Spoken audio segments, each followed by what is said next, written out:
Guys, maybe we shouldn't go over here. You have the option of going to Corona, which everybody doesn't want to get, or to the Devil's Elbow. Oh, God. Which is somewhere I really don't want to go.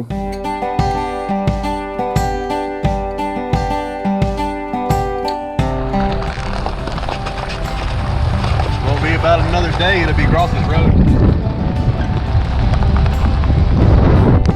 During the Corona virus outbreak, we were fishing at Corona. You're right, Jake.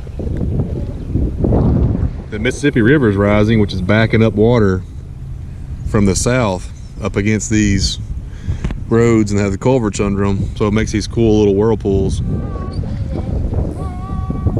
Kit, you got a fish or you hung up? Pick your rod tip up. You got a fish, real Kit. Hold on. He's got a fish. He's got a big fish. It's pulling him in the water. Stand up, Kit. Stand up, Kit. Stand up. I got your pole. Stand up. Let's get him out of this. It's hung up in there. Let me have it. Let me have him. Yeah, he's hung up in there.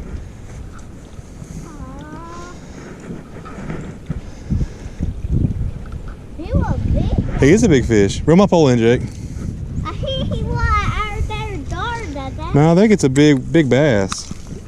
Or a big drum. They are.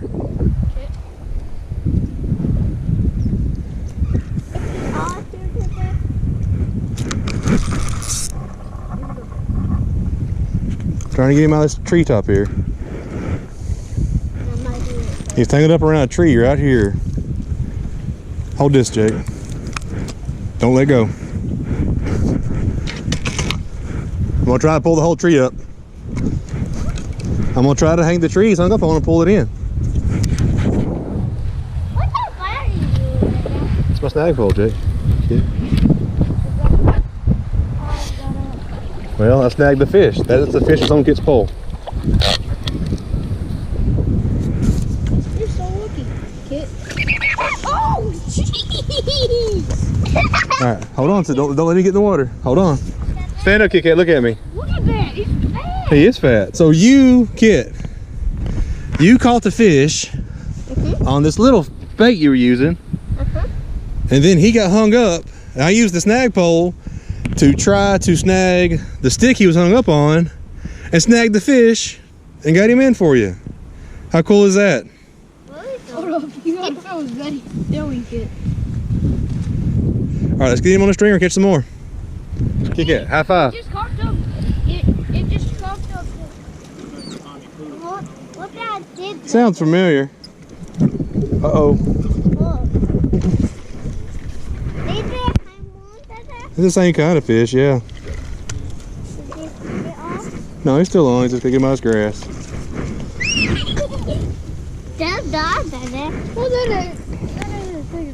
No, it's not as big as yours, but it's a good one. Four decent white bass here. I thought that was mine. Yours is the bottom one, Kit's is the top one, and my two are in the middle. Yep. 3 pounds. I want mine next. He's bleeding. All right, that's Kit's fish. 3 pounds. 3 pound white bass. Okay. Jake's is Nope, he's not being died. 2 pounds even. Is that My biggest one, 2.6 pounds. And then this smallest one of mine is 1.7. So I have the smallest one. Kid has the biggest one. The other two in the middle. You got it? Hold tight. Kit's is 18 inches long, and the smallest one is 15 inches long. Hey guys, today we went and did a little fishing in the backwater of the Mississippi River, where it's backing back up in some of the chutes. And the boys caught a new species for them. Yep. The white bass. Kit caught the biggest one.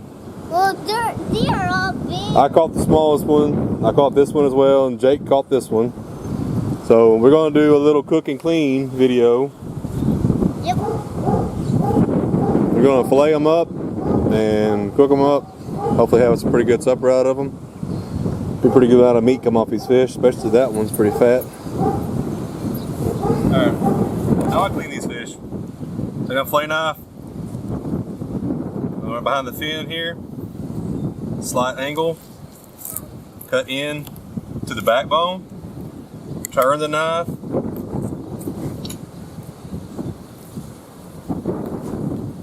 rib bones are pretty tough in these fish. Keep your knife following the backbone. And then you do the same. Take it down The eyeball. to the tail. Usually don't cut all the way off like that. Back over. Is that how you do it? Is that?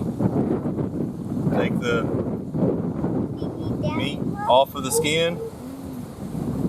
Which also might lose a few pieces of meat. Do it right, it won't leave much.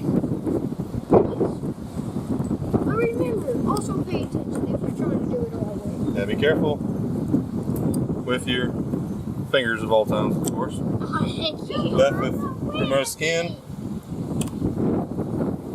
Which the skin, you don't really need it for anything. Flip it over.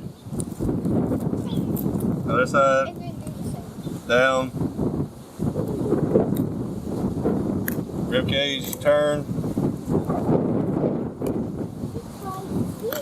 Work your way through the rib cage. Follow the backbone. All the way down. Stop just a hair before the tail.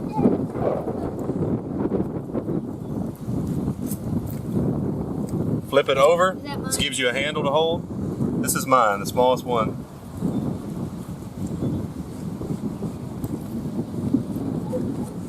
Take it right off the skin. If you want, you can do this in one motion. Trim off the ribs.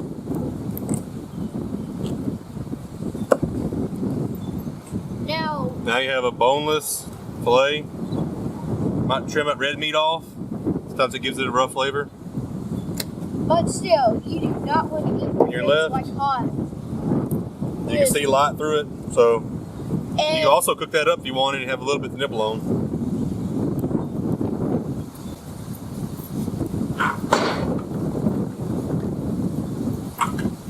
hey, what is inside of his stomach? Oh, what is it? This is a male. Pretty much, so you get two pretty much mirror image fillets out of it. No, you don't.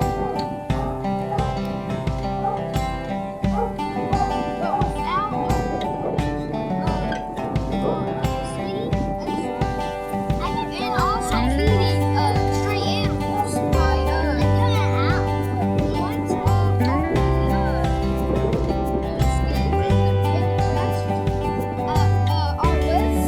just dump them out by ditch.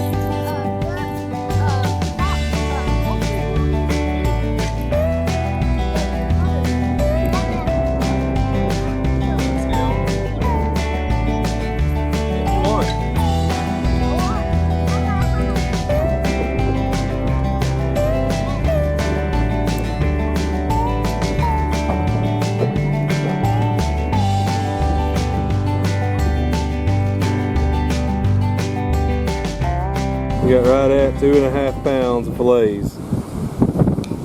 So, not bad. Okay, y'all. So, we already done and skipped ahead and forgot about y'all for a second. But then Dad remembered once I was cutting this. We already done this. But how you cut the fat off? Yeah, the red meat. Yeah, the red meat is you get deep into the skin and then you slice like that. Yeah, it's hard to get this little strap here out. The whole strap was, the red meat came all the way, pretty good ways out. We already have it trimmed off of this one. That little bit in the middle we just can't get. So now we're doing... And now you cut at this little line right here. So it's going to be easy. Oh, well, maybe, but not for so much for kids. Right. You try to hold your knife at a little bit of an angle. That makes some crispier edges when you cut it. Once you turn the fillet sideways where it's easier to manage instead of cutting. Alright, do one more on that one.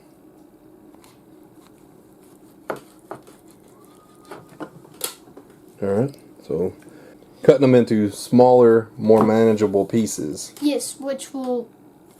I'm thinking a minute for every one we cut. Well, about a minute, but still got to cut these up, and then we'll be right back to y'all. All right, after you cut them up, it gets a little easier to trim off the rest of this red meat. It'll have a little off flavor to it. It won't be bad, and it won't hurt you to eat it. It's just, it helps if the meat's really cold. It firms it up, makes it easier to trim. All right, we're going to cook our white bass. We got hush puppies and some spiral cut fries. We'll cook up. All right, for our meal for our fish, it's just yellow cornmeal, salt, and pepper. You can kind of taste the cornmeal after you season it, kind of get an idea if you got enough salt in it or not. Deep fryer here on 375. Yeah. Grease. Grease. Back up, Jake. Don't get it on you. Sure. Nobody wants to be burnt. Nope, nobody wants to be burnt. Yeah. All right, Let get me see. several pieces of fish. Drop them in the bag. Various different shakers and stuff you can use. I just use, that's enough, Jake. Put a couple in. Not that whole. That's too many. Let's get a couple put in. All right, good deal. Yeah, we're Then you're going to take the bag and start shaking it. Yep, you seal the bag up. It's easier if you got both hands. Hold the bag. Alright. Don't shake that violently. Just kind of tumble it over. Just kind of tumble it and take it back down. Tumble it and take it back down. A couple times. Alright, it should be good. Yep. And As you can see, They come out pretty well coated. and then once you get done, they should be very crispy. Yep. Of course, if you don't have the baskets, you can just drop them straight in. Y'all need to back up away from this hot grease, okay?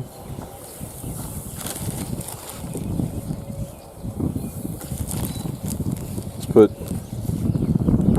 4 or 5 in each one. They'll stick together if you do it. Ease it in. Give them a little shake.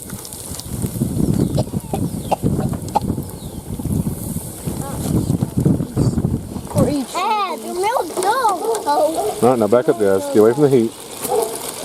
Now, fish will start to float as it gets done. It takes 5 to 8 minutes or so, depending on the thickness of the fillet and It the smells like a size of the fillet. restaurant. Once you get it almost cooked, it kind of smells like if you go into a Chinese restaurant and get some fish, it kind of smells like those. Okay, so Chinese restaurant fish is the smell you're looking for. If it smells like Chinese restaurant fish, it's good as it should be done. Yeah, but Usually when it starts floating real good like it is now, it's, and caution, they're smoking this. yeah. A bunch of it. The wife, Liz, makes us do it outside so we don't smoke the house up. And we got Sam, so he. And we get the baby in the house. I have a bigger propane cooker. I just like messing with it today. So, alright, this fish should be They should be ready. ready. Let them drip for a second so we don't lose excessive oil. Yeah, oil can be used over and over. Yeah, you can again. save your oil and use Since it. we're in quarantine, we kind of need oil. Yeah, this is our we're not quarantined. We're just social distancing ourselves From the virus. from the virus. So, Like, some viewers or other people might watch this in 10 years and come back. It might be a fan and watch this in 10 years. And then they're like, whatever happened to their channel? yeah, they might. And once it's done, you should be able to break it open and it'll be Virus. flaky like that. If it's not flaky and it's bends and it's real, still looks more like when you try to break it, it won't break. It just kind of bends, and then you're not done yet. So you want to make sure when you break them open, they're flaky like that. Yeah, kind of like, Hey, no wrestling. Hey, who wants to bite? Me.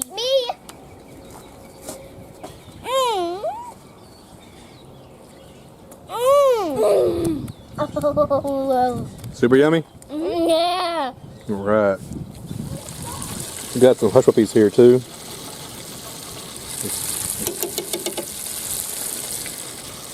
Just Jiffy cornbread mix, not the sweet, just the Jiffy plain cornbread mix. An egg, 1/3 cup of milk, and 1/4 of the onion. And I'm making a horrible mess of it. Spoonful, kind of push it off. Try to get them two on top of one another, they'll stick together. Now I'm not going to make the prettiest roundish hush puppies either. Yeah. But they will be edible, and they will be yummy. And they will be good.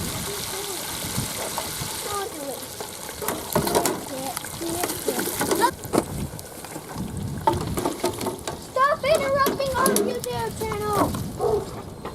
When they're done, they'll get a kind of golden brown to them. Break them open, they should be nice and flaky on the inside, not doughy. And all right, who wants to try hush puppy? Me.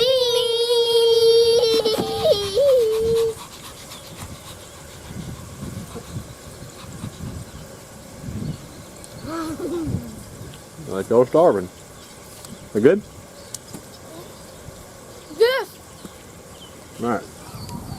Turn the oil down to 350. We're going to try these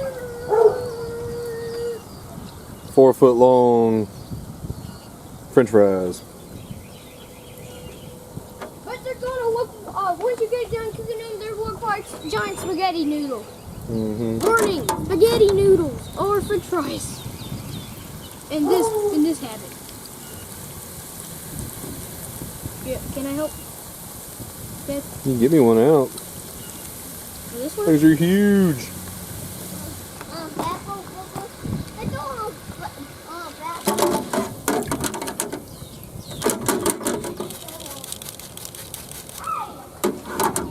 Like they're done. How's the fish? It's good. Yeah. Best thing ever. Yeah. Uh-huh. I'm glad y'all enjoy it. Yeah. Thanks for watching the Thanks Morris for Mornings watching. Outdoors. Leave a like and a comment. And subscribe. Thank you. Know it. That's right.